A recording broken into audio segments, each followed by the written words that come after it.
Good evening friends. Next lecture છે ભાંગ.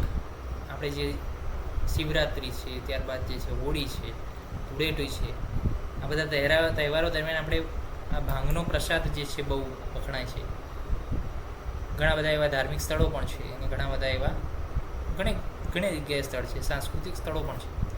અને એક પ્રકારની સંસ્કૃતિ પણ હતી પહેલાં અને હાલ થોડી આ નાબૂદ થઈ રહી છે કે ભાઈ ભાંગ પીવાનો અમુકમાં રિવાજ હોય અમુક તહેવારોમાં. તો એ રિવાજ શું છે અને કેમ છે અને શું એ ઇફેક્ટ કરે છે આપણા રોજબરોજના જીવન ઉપર, એના વિશેની આજે માહિતી મેળવીએ. તો સંસ્કૃતમાં ભાંગ કહેવાય છે, હિન્દીમાં પણ ભાંગ જ છે. કેનાબીસ એને નામ આપ્યું છે, ઇંગ્લિશમાં ઇન્ડિયન હેમ્પ એવું કહે છે. કેનાબીસ સટાઈવા લેટિન નામ છે. એના સિનોનિમ્સ છે માદિની, એટલે કે પ્રકારનો મદ ઉત્પન્ન કરે છે.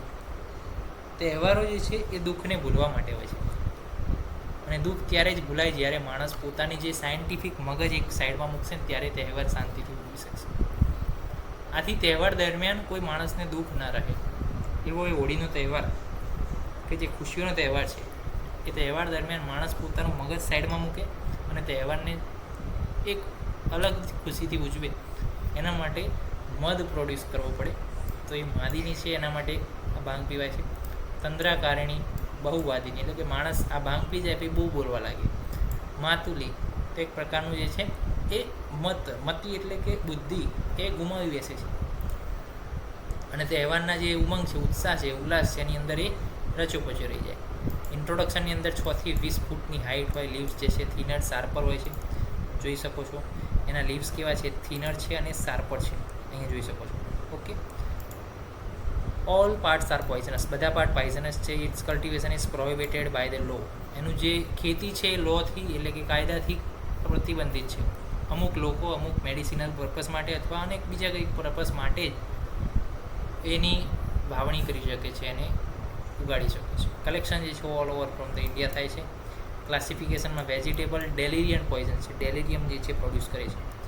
ભાંગનો પ્લાન્ટ ભંગાતું શુપ જાતા, એટલે કે શુપ છે, શ્રબ છે, સર્વત્ર સુલભમાં બધે મળી જાય.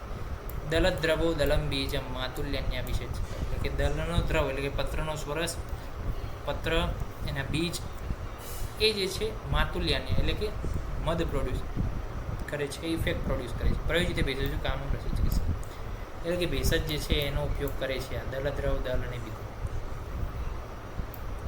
સર્પ છે, ઇઝીલી અવેલેબલ છે. અને જ્યુસ ઓફ લીવ્સ અને સીડ્સ એ મેડિસિન માટે યુઝ થાય છે. ભાંગનું શોધન શું છે? તો કે માતુલાની શુષ્ક પત્રા સલિલેતુની વચ્ચે, એટલે કે જે ભાંગ છે એના પત્રો છે એને પાણીમાં ડુબાડી દેવાના. નિષ્પીડિયમ શુષ્કા ગવ્યા જે ભરજેત મંદ વહેના, ત્યારબાદ એનું શું કરવાનું? નિષ્પીડન કરવાનું અને એને સૂકવીને ત્યારબાદ ગવ્યમ આજ્યમ ભરજેત મંદ વહની નામ.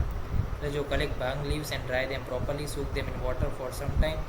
After macerating dry them properly, fry leaves in grow leaves, એટલે કે ગો ગ્રીતની અંદર એને ફ્રાય કરવાનું છે, ભર્જન કરવાનું છે ધીમા તાપે. સુભૃષ્ટામ મત વિજ્ઞાયમ સત્વરમ તું સમાહાર, પ્રોપર જે છે એ ફ્રાય થઈ જાય ત્યારબાદ એને વિશોધિત થયેલું માનવામાં આવે છે. એ જે છે અશુદ્ધ હોય છે, દોષથી મુક્ત હોય છે એવું કહેવામાં આવે છે. એની અશુદ્ધિ બધી જતી રહેશે એવું કહે છે. કે એને પલાળવાના એક દિવસ, પછી સૂકવવાના, પછી એને પાવડર કરી દેવાના, પછી એને વઘાર કરી દેવાના. શેમાં? તો કે ગોગ્રીતમાં, એટલે શોધન થઈ જશે. ભાંગની પ્રોપર્ટી શું છે? તિક્ત છે, લઘુ છે, તીક્ષ્ણ છે, ગ્રાહિણી છે, કફહારિણી છે, દીપન પાચન અને પિત્તલા છે, એટલે કે પિત્તને વધારનારી છે અને મધ પ્રોડ્યુસ કરે છે. એના ફોર્મ્યુલેશન છે મદનો ઉદય, એટલે કે મદનનો ઉદય, મદનને વધારે છે. મદ એટલે કે મધ એટલે શું? નસો વધારનારો રસ, મદનો ઉદય રસ. ત્રૈલોક્ય ચિંતામણી રસ, એની અંદર પણ ભાંગ આવે છે. ફેટલ ડોઝની અંદર ચરસ, ગાંજા અને ભાંગ. તો ચરસનો ફેટલ ડોઝ 2 ગ્રામ પ્રતિ કિલોગ્રામ ઓફ બોડી વેટ, ગાંજાનો 8 ગ્રામ પ્રતિ કિલોગ્રામ પ્રતિ બોડી વેટ, અને ભાંગનો 10 ગ્રામ પ્રતિ કિલોગ્રામ ઓફ બોડી વેટ જે છે એનો ફેટલ ડોઝ છે. ફેટલ પીરિયડ 12 કલાક છે. 12 કલાકમાં જો આનાથી વધારે ડોઝ જતો રહે તો એ જે છે માણસ મૃત્યુ પામે છે. હવે કોઈએ ફેટલ ડોઝ લઈ લીધો તો શું ટ્રીટમેન્ટ કરશું? તો ગેસ્ટ્રિક લેવેજ કરાવીશું, સ્ટ્રોંગ ટી, સ્ટ્રોંગ કોફી આપશું, સિમ્પ્ટોમેટિક ટ્રીટમેન્ટ અને આર્ટિફિશિયલ રેસ્પાયરેટરી આપણે આપવું પડશે. તો આ થઈ ગયું અત્યાર સુધી તમામ વિષ વિશેની માહિતી આપણે મેળવી લીધી. ભાંગ વિશેની માહિતી આજે લેક્ચરમાં મેળવી રહ્યા છીએ. અને કેમ ભાંગનો ઉપયોગ આપણી સંસ્કૃતિની અંદર, આપણા રીતિ રિવાજોની અંદર, ઘણા બધા સમાજની અંદર હોય એના વિશે પણ આજે માહિતી મેળવી. તો નેક્સ્ટ લેક્ચરની અંદર નવી લેક્ચર સિરીઝ સાથે મળીશું. રસશાસ્ત્ર, SRPT, સ્ત્રીરોગ પ્રસૂતિતંત્રમાં પણ લેક્ચર સિરીઝ હાલ બની રહી છે. પ્લસ શાલાકીય તંત્રની એક બેસ્ટ લેક્ચર સિરીઝ. પેપર 2 તો ચલો છે જ, પરંતુ પેપર 1ના ઈચ એન્ડ એવરી ટોપિક વિશેની લેક્ચર સિરીઝ આવી રહી છે. અને બીજી તો શાલાકીય તો છે જ, બીજા જે પેપર 2 શલ્ય પણ આખું છે. કુમાર વૃત્તિની લેક્ચર સિરીઝ પણ શોર્ટ ટાઈમમાં આવી રહી છે. તો હવે કયો બાકી રહે છે? કાય ચિકિત્સા પ્લસ રોગ નિદાન, બંને સેમ છે, તો એ બંનેની એક કમ્બાઇન્ડ લેક્ચર સિરીઝ લઈને આવીશું.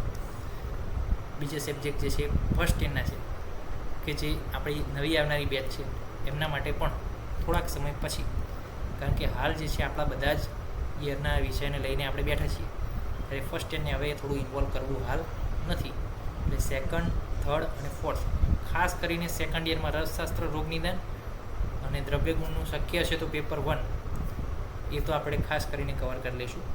સંહિતા ઉપર હાલ જવું નથી, કારણ કે સંહિતામાં એકવાર આપણે જઈશું તો બહાર જલ્દી આવી શકશું નહીં. તો એ જે છે થોડુંક સમય લઈને આપણે પાછળથી એને કવર કરશું. Third year most of cover કરી નાખશું. અગત્યતંત્રના લેક્ચર પણ તૈયાર થઈ ચૂક્યા છે. ત્યારબાદ ફોર્થ યરનું તો કમ્પ્લીટ મટીરિયલ જે છે detail IMP, Shalya શાલાકીય plus રિસર્ચના IMP પણ જે છે આપણા યુટ્યુબ ચેનલ ઉપર પણ હાલ ઉપલબ્ધ છે, એ તો તમે જોઈ શકો છો.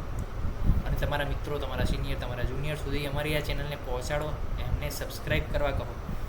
વધુમાં વધુ સબસ્ક્રાઈબ થાય તો એટલા વધારે લોકો આપણી સાથે જોડાય.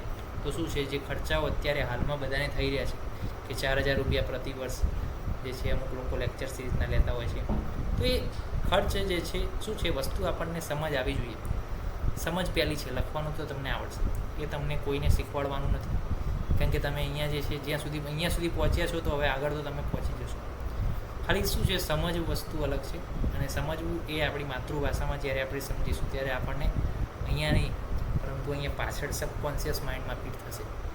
કોન્શિયસ માઇન્ડમાં જ કોઈ વસ્તુ ફિટ થાય ને તો એ ભૂલી શકાય, પરંતુ સબકોન્શિયસ માઇન્ડમાં જ્યારે એક કોન્સેપ્ટ જશે ને ત્યારે એને ભૂલવો અશક્ય થશે.